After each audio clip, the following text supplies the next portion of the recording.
Everyone, today we will discuss about the late middle age, जहाँ पे हम knowledge of taxonomy में सबसे पहले इमाम गज़ाली रहमतुल्लाह अलैहि इस्लाम के बारे में पढ़ेंगे और देखेंगे कि उनका जो नॉलेज था या उनकी जो फ़िलासफ़ी थी इल्म के हवाले से वो क्या थी। ये बहुत इम्पॉर्टेंट टॉपिक है और इससे क्वेश्चन लाजमी हर पेपर में आता है, जितने भी एजुकेशन से रेलिवेंट पेपर होते हैं। तो हम देखते हैं इमाम गज़ाली रहमतुल्लाह अलैह, जिनका पूरा नाम हुज्जतुल इस्लाम इमाम गज़ाली रहमतुल्लाह अलैह अबू हामिद मोहम्मद बिन मोहम्मद गज़ाली था। आप 1059 में ईरान के शहर तूस में पैदा हुए।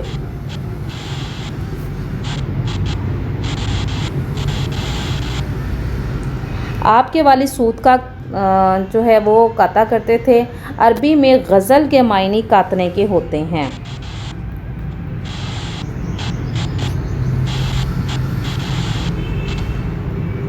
इस निस्बत से आपको गज़ाली कहा जाता है। और दूसरा ख़्याल ये है कि ज़िला तूस में एक गज़ाल कस्बा था जहाँ पर आप पैदा हुए थे, लिहाजा इस वजह से आप गज़ाली मशहूर हो गए। आप ख़ुद भी अपने नाम के साथ गज़ाली लिखा करते थे। आप शाफ़ई मज़हब हैं।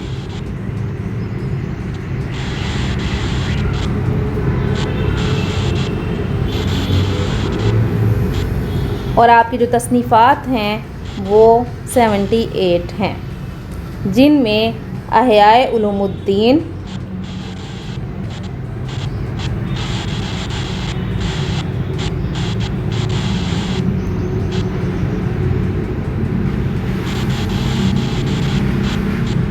मशकातुल अनवार,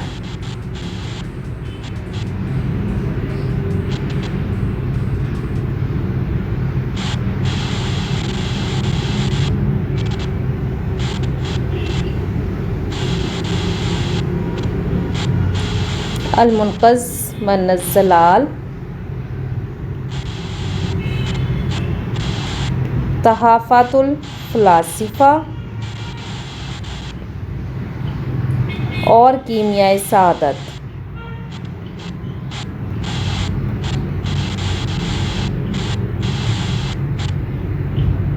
पुख्ता ख़यालात को पेश करती हैं। आप मदरसा निज़ामिया के सदर भी रहे।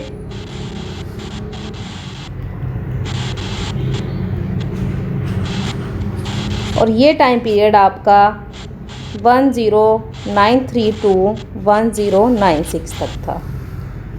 आपका तसव्वुर इल्म क्या है? सबसे पहले हम इनकी इल्म की जो तसव्वुर है उसको देखते हैं। इमाम गज़ाली हिस्सियात को इल्म का जो मेन ज़रिया है वो ख्याल करते हैं कि जो ज़राए इल्म हैं हमारे वो क्या हैं, वो हमारे हिस्सियात हैं। लेकिन वो कहते हैं कि हवास के ज़रिए हासिल होने वाले तजर्बात को नाकाबिल एतबार भी ख्याल किया गया है, यानी कि इन पर हम एतबार नहीं कर सकते, क्योंकि हस्सियात क्या हैं? हस्सियात ख़ुद मादी होते हैं और मादी एक ऐसी चीज़ होती है जो मादे से आगे नहीं बढ़ सकती, यानी मा बादुत तबियात इससे वजूद में नहीं आ सकता। ऐसी चीज़ें समझ नहीं आ सकती इनसे। लेकिन इन चीज़ों को या हकीकत मालूम करने के लिए वो एक ज़रिया जो बताते हैं वो छठी हिस्स का होता है कि अगर आपने ऐसी माबादुत तबियात या वजूदियत की हकीकत मालूम करनी है तो उसके लिए छठी हिस्स जो होगी वो बहुत ज़्यादा अहमियत है। लेकिन उनका ख़्याल ये है कि छठी हिस्स अल्लाह ताला ख़ास बंदों को अनायत फरमाते हैं, हर किसी के पास छठी हिस्स नहीं होती। इमाम गज़ाली का सबसे आला और काबिल एतबार ज़रिया जो है इल्म का वो वही ही है।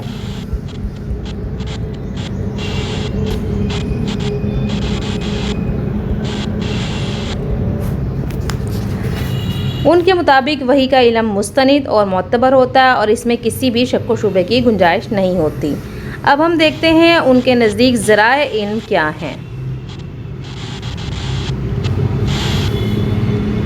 ज़राए से मुराद वो वसाइल, तदाबीर और तरीक़े होते हैं जो इल्म के हसूल का ज़रिया बनते हैं। वसाइल, तदाबीर और तरीक़े। इमाम गज़ाली के नज़दीक जो ज़राए हैं वो कुछ इस तरह से हैं। सबसे पहले वो ये कहते हैं कि ज़राए जो होते हैं वो मादी होते हैं और गैर मादी भी होते हैं। मादी में वो अभी हमने पढ़ा था कि मादी में वो हवासे खमसा को शुमार करते हैं, जिनमें बासरा, सामिया, लामसा, शामा, जायका, अकल, असनाद, वजनाद, अलकाम और वही को वो अलग ख्याल करते हैं। उलूम की तकसीम क्या करते हैं?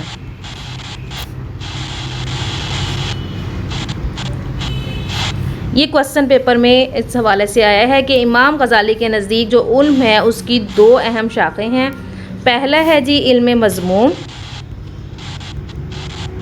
और दूसरा है इल्म महमूद। इल्म मज़मूम जो है उसमें आ जाते हैं जादूगरी,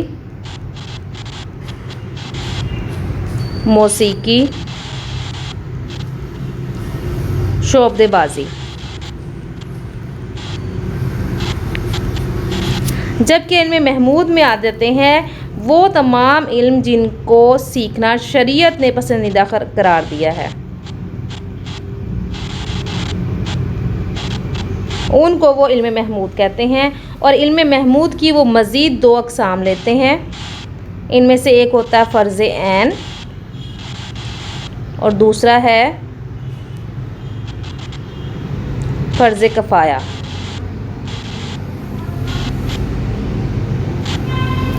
फ़र्ज़ ऐन वो होते हैं जिन्हें हम शरई उलूम कहते हैं। शरई उलूम कौन कौन से होते हैं? मिसाल के तौर पर तफ़सीर, हदीस, फ़िक़्ह। और जो फ़र्ज़ कफ़ाया वाला जो उलूम है वो कौन कौन से हैं? उनमें आ जाता है गैर शरई उलूम,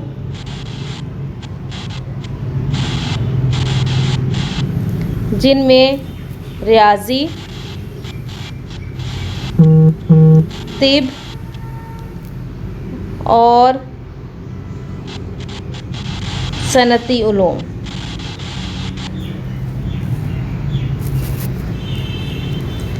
अब हम देखते हैं कि इनका मकासिद तालीम क्या है। मकासिद तालीम में इनका सबसे पहला वही है कि रज़ाए इलाही का हसूल होना चाहिए। कोई भी इल्म हासिल करें, रज़ाए इलाही का हसूल उसमें आपका मेन मकसद होना चाहिए। नंबर 2 पे वो बात करते हैं तबलीग और इस्लाम और इज्तिहाद।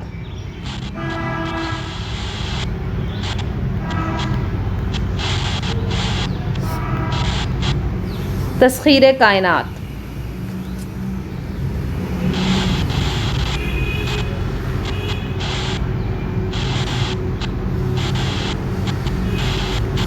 और नंबर 4 पर ईमान और तकवा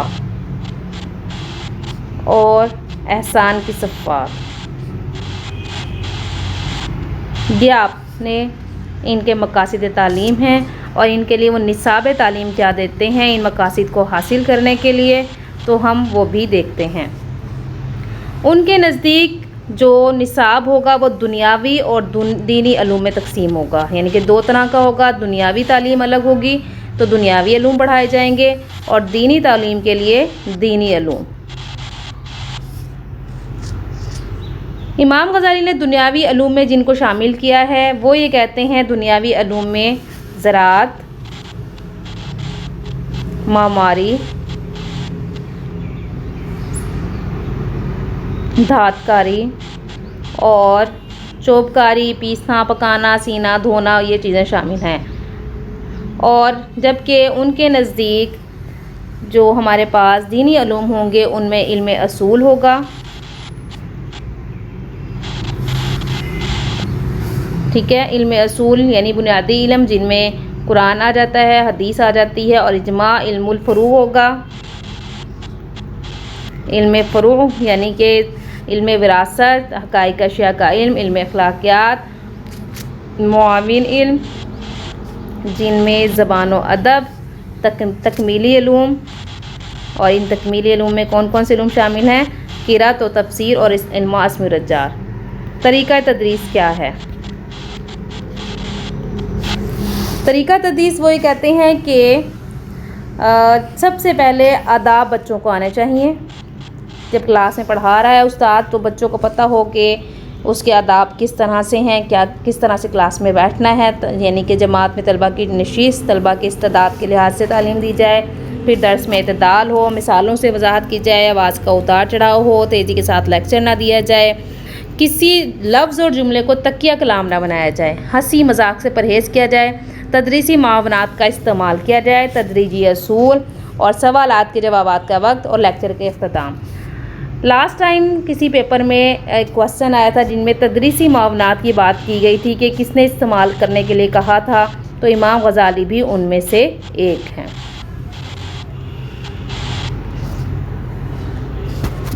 और तदरीजी उलूम जो हैं उनकी बात भी ये करते हैं। इसके अलावा इनका ख्याल है कि कोई भी बिला ज़रूरत बात नहीं करनी, सबक की तैयारी करके आनी चाहिए टीचर को, और मिसालों से वजाहत जो है वो बहुत ज़्यादा ज़रूरी है। I hope you like this video. Thank you so much.